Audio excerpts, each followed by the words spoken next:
तो कैसे हैं दोस्तों। मैं एक्सिलरी वर्ब पढ़ा रहा था। तो एक्सिलरी वर्ब में मैंने पहली वीडियो में जो इसका फर्स्ट पार्ट है उसमें एक्सिलरी वर्ब के टाइप्स के बारे में बता दिया था, जो कि उसके बारे में बताया था। और दूसरे वीडियो में मैं मॉडल एक्सिलरी जो होते हैं उसके यूज़ के बारे में बता रहा था। कुछ मॉडल एक्सिलरी जो मैंने यूज़ के बारे में बताया था और कुछ बची हुई है उसको बताएंगे। और उसको बताने से पहले मैं आपको और एक और चीज़ बताऊंगा जो एक्सिलरी वर्ब पढ़ाते समय मैं आपको नहीं बताया था। तो आइए पहले हम वो देख लेते हैं जो मॉडल एक्सिलरी है उसके यूज़ के बारे में बताता हूँ। मैंने बहुत सारे यूज़ को मॉडल एक्सिलरी के पढ़ा था, तो अभी मैं पढ़ने वाला हूँ वो है मस्ट। मस्ट मतलब हिंदी में इसको बोल सकते हैं आवश्यक ही चाहिए। आवश्यक मतलब आवश्यक, जो मतलब होता है मस्ट का मतलब होता है आवश्यक। जैसे कि जब भी ये इसका जो यूज होते हैं, जो पहला इसका मस्ट का जो पहला यूज है वो है मतलब स्ट्रॉन्ग डिटर्मिनेशन। मतलब स्ट्रॉन्ग एडवाइस के लिए पहला इसका जो इस्तेमाल हम लोग करने वाले हैं मस्ट का, जो स्ट्रॉन्ग एडवाइस मतलब कि आप मजबूत सलाह के बारे में। जैसे कि स्ट्रॉन्ग एडवाइस क्या के मतलब कोई भी हम सलाह दे रहे हो वो स्ट्रॉन्ग हो, मजबूत हो। मजबूत मजबूत सलाह के लिए, मजबूत सलाह। जैसे हम बात कर लेते हैं, जब भी हम किसी को बोलते हैं यू मस्ट, आपको आवश्यक ही यहाँ आना चाहिए, आपको आवश्यक ही डॉक्टर से मिलना चाहिए, आपको आवश्यक ही आप पटना जाना चाहिए, आपको आवश्यक ही मेरे पास आना चाहिए, आपको आवश्यक ही अंग्रेजी की पढ़ाई करनी चाहिए। तो उस समय उस सेंस में हम किस चीज़ का इस्तेमाल करेंगे? मस्ट का इस्तेमाल करेंगे। तो हम किसी को आवश्यक ही मतलब स्ट्रॉन्ग मतलब ये कन्फर्म है, मतलब उस पर बहुत ज़्यादा ही जोर डालना हो और उस पर ज़्यादा मतलब किसी चीज़ को करवाना हो तो उस समय हम मस्ट का इस्तेमाल कर सकते हैं। जैसे कि एग्जाम्पल हम ले लेते हैं, you must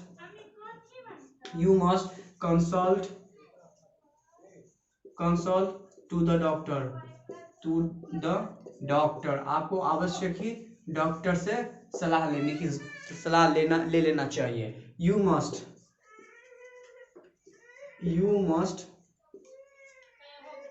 read newspaper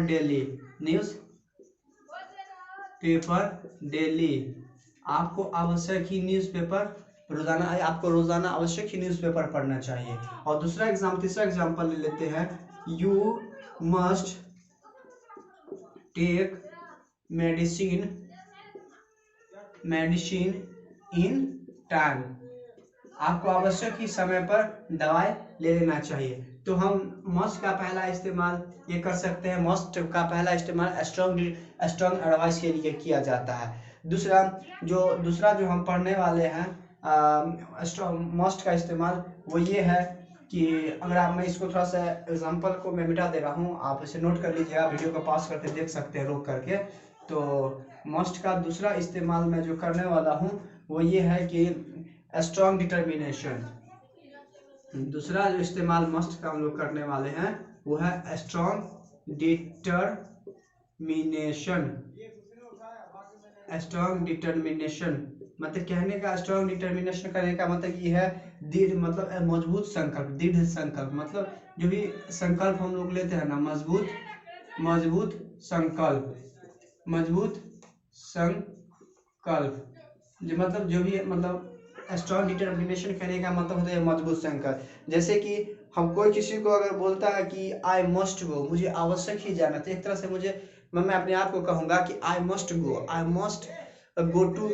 go to पट्टा, मुझे आवश्यक ही जाना चाहिए। मतलब ये अपने आप में एक संकल्प हो गया कि आई मस्ट रीड इंग्लिश, में मुझे आवश्यक ही अंग्रेजी पढ़नी चाहिए। तो यहाँ पे जो स्ट्रॉन्ग डिटर्मिनेशन है ना, मेरा जो स्ट्रॉन्ग डिटर्मिनेशन है मतलब मजबूत जो संकल्प है ना, उसको ये बताता है। तो मस्ट का इस्तेमाल दूसरा हम किस चीज़ के लिए किया करते हैं?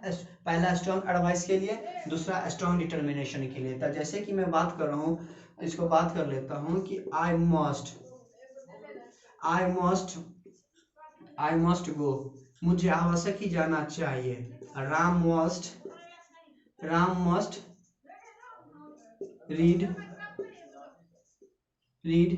इंग्लिश, राम को आवश्यक ही अंग्रेजी पढ़ना चाहिए। जैसे कि मतलब जैसे कि we must we must respect our elder, we must respect our elder, हमें एल्डर को आवश्यक ही सम्मान रिस्पेक्ट करना चाहिए।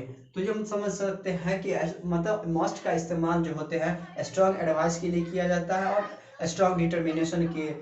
आई होप कि मैं आपको जो मस्ट पढ़ाने में जो मस्ट में जो प्रॉब्लम है वो आपको समझने में आसान होगी। तो आप इसे मतलब वीडियो पॉज करके मैं पढ़ा दे रहा हूँ, वीडियो पॉज करके ये नोट कर लीजिएगा। तो मैं आगे बताने वाला हूँ, इसमें तो उम्मीद है कि कोई आपको डाउट नहीं होगी। तो मैं इसे इरेज करके आगे मैं बता दे रहा हूँ। और ये मैं आपको वीडियो के शुरू में ही बताया था कि आपको मैं एक ऐसा चीज़ बताने वाला हूँ जो मैंने मतलब जो एक्सिलरी वर्ब पढ़ाते समय मैं आपको पढ़ाना भूल ही गया था, मुझे मैंने वीडियो के देखा था, मुझे याद आई, तो मैं वो बता देता हूँ। जब हम एक्सिलरी वर्ब की बात करते हैं तो एक्सिलरी वर्ब में हम दो चीज़ के बारे में पढ़ रहे थे, मतलब एक मॉडल एक्सिलरी वर्ब के बारे में, एक प्राइमरी एक्सिलरी के बारे में। तो हमने वो सब बातें कर ली थी। बताना ये था कि जब भी किसी भी सेंटेंस में अगर दो वर्ब हो, वर्ब कहने का मतलब एक मेन वर्ब हो, एक हेल्पिंग वर्ब हो। जब भी हम बात करें सेंटेंस, जैसे कि मैं एक सेंटेंस देता हूँ, you are dancing, you are dancing. आप बताइए यू यहाँ पे क्या है, सब्जेक्ट की काम कर रहा है, यू यहाँ पर सब्जेक्ट की काम कर रहा है, सब्जेक्ट के तरह ये आर भी एक क्या है, वर्ब। मैंने आपको बताया ना कि टू बी फैमिली में क्या थे, is, am, are, was, were, be, been, ये सब क्या है, एक तरह से वर्ब है, ये भी एक वर्ब है। डांस क्या है, डांस भी वर्ब है, डांस भी एक वर्ब है। तो आप बताइए, तो मैं आपसे ये सवाल करना चाहूँगा, तो बता, ये सवाल अपने आप से मैं ये करना चाहूँगा कि आपके लिए कि ये भी वर्ब है, ये भी वर्ब है, तो दोनों को तो अलग अलग नेम होंगे। तो इसी चीज़ को बताने के लिए मैं आपको बता देता हूँ, समझाने के लिए मैं आपको बता देता हूँ। अब इस चीज़ में आपको कभी डाउट नहीं, उम्मीद करता हूँ कि मैं एक बार जो पढ़ा दूँ इस चीज़ के लिए आपको कभी ये प्रॉब्लम नहीं हो कि कौन हेल्पिंग वर्ब है और कौन मेन वर्ब है। हेल्पिंग वर्ब और मेन वर्ब हमको इस एग्जांपल से बताने का मतलब ये था कि आज आपको जो मैं पढ़ाने वाला हूँ वो हेल्पिंग वर्ब और मेन वर्ब के बारे में, हेल्पिंग वर्ब और मेन वर्ब, हेल्पिंग वर्ब और मेन वर्ब। हेल्पिंग वर्ब और मेन वर्ब, ये कहने का मतलब ये है कि जो वर्ब में अगर सेंटेंस में अगर दो वर्ब हो तो दो वर्ब है तो कौन हेल्पिंग है और कौन मेन वर्ब है। तो मैं आपको ये बता दूं, जैसे कि मैं आपको बता दे रहा हूँ, यू आर वॉचिंग टेलीविजन, आप टीवी टेलीविजन देख रहे हैं।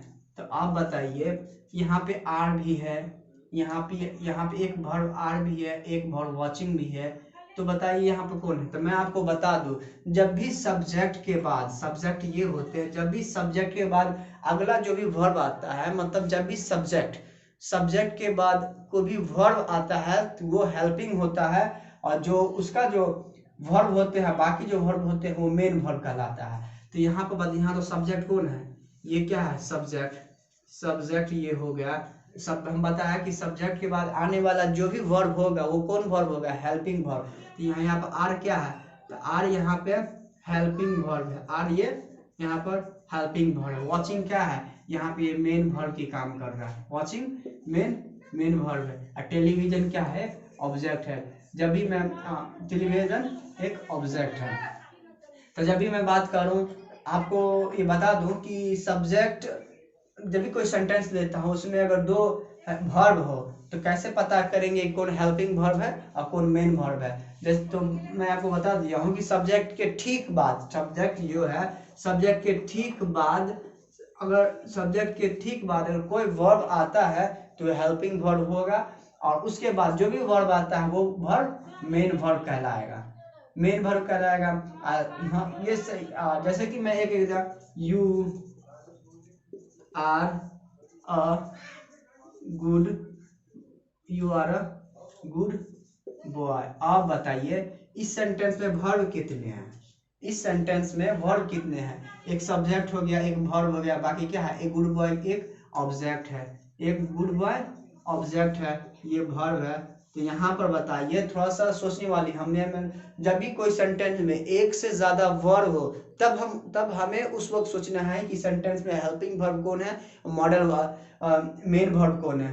तब हमें क्या सोचना है कि उस सेंटेंस में हेल्पिंग वर्ब कौन है, कौन मेन वर्ब है। तो आप बताइए, यहाँ पे एक ही वर्ब है तो ये क्या कहलाएगा। यहाँ पर ये आर क्या है, किस तरह का वर्ब है। तो यहाँ पर आर जो है मेन वर्ब है, आर यहाँ पे मेन वर्ब है। समझ में आ रहा है ये सब बात। आई होप कि मतलब ये सब बात समझ में आ रही होगी।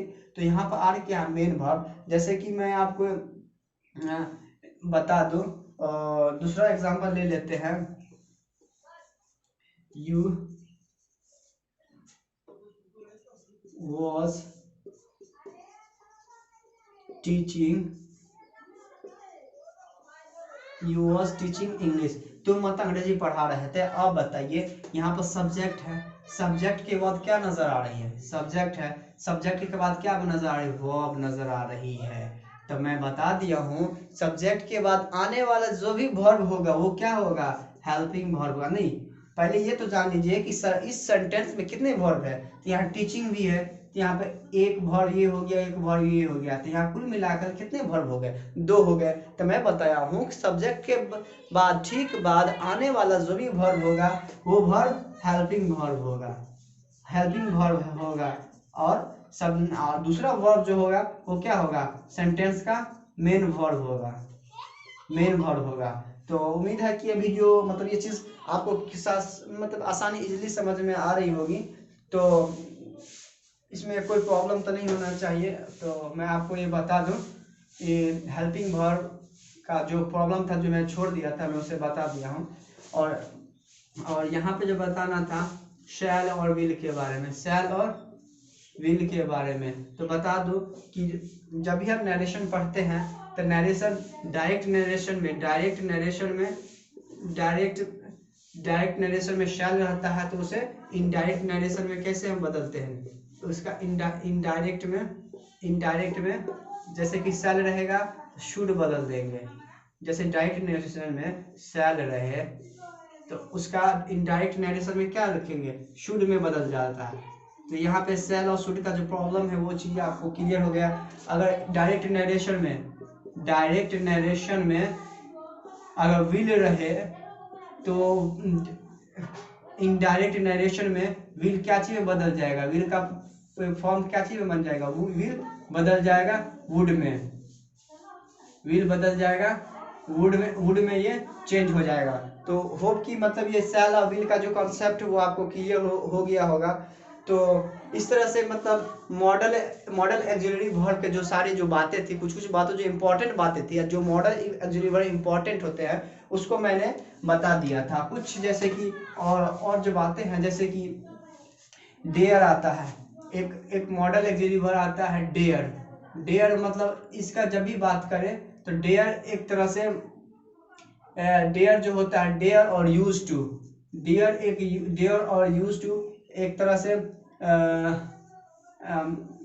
लेक्सिकल वर्ब, डेयर और यूज टू एक तरह से इसे लेक्सिकल वर्ब भी करते हैं। लेक्सिकल ये मॉडर्न वर्ब में भी आता है और लेक्सिकल वर्ब में भी आता है। तो डेयर का जो इस्तेमाल डेयर और यूज टू ये दो ही ऐसे मॉडल ऑक्सिलरी वर्ब है जो लेक्सिकल वर्ब में भी आते हैं, इसे लेक्सिकल वर्ब भी कहा जाता है। तो मैं डेयर का जो इस्तेमाल जो बता रहा हूँ, डेयर का जो इस्तेमाल मैं बताने वाला हूँ। डेयर का जो इस्तेमाल होता है ना, किसी मतलब डेयर का पहला इस्तेमाल अपना मतलब कर हिम्मत औकात, जब किसी की बात करते हैं, जैसे कि औकात की बात करते हैं, औकात की बात करते हैं, जब भी हम औकात की बात करते हैं, अपना हैसियत की बात करते हैं, तो सारे सेंटेंस में डेयर का इस्तेमाल किया जाता है। जैसे कि तुम्हारी इतनी how dare you to abuse me, मतलब तुम्हारी इतनी औकात जो तुम मुझे गाली दो, तुम मुझे गाली दिया। मतलब इस तरह का जब भी औकात और हिम्मत की बात हो ना, औकात और हिम्मत की बात हो तो वहां पर डेयर का इस्तेमाल किया जाता है। जैसे कि how dare Ram to sing a song. Ram की इतनी हिम्मत जो वह गाना गाए। किसी का जब हमें बोलते हैं कि तुम्हारी इतनी मजाल, तुम मेरे घर में घुस गए, how dare you to enter into my house.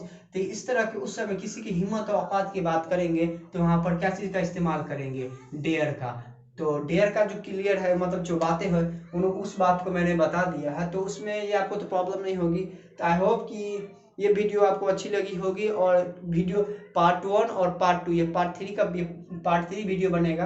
Part 1 और पार्ट 2 के इस वीडियो में अगर देख लिया तो अच्छी बात है, अगर नहीं देखे होंगे तो इस वीडियो के डिस्क्रिप्शन में इसका लिंक दे दूंगा, आप उसे देख लीजिएगा, ताकि आपको शुरू से लेकर के एडवांस तक जो एक्सिलरी वर्ब में जो है ना, उसका जो कंसेप्ट है ना, सारे मतलब समझ में आए। और मैं ये उम्मीद करता हूँ कि ये चीज़ आपको जब भी आप क्लास 9, 10, 11, 12 तक हो तो आपको ये बहुत इंपॉर्टेंट है, आपको पीछा नहीं छोड़ने वाला, आपको ढंग से पढ़ना ही होगा।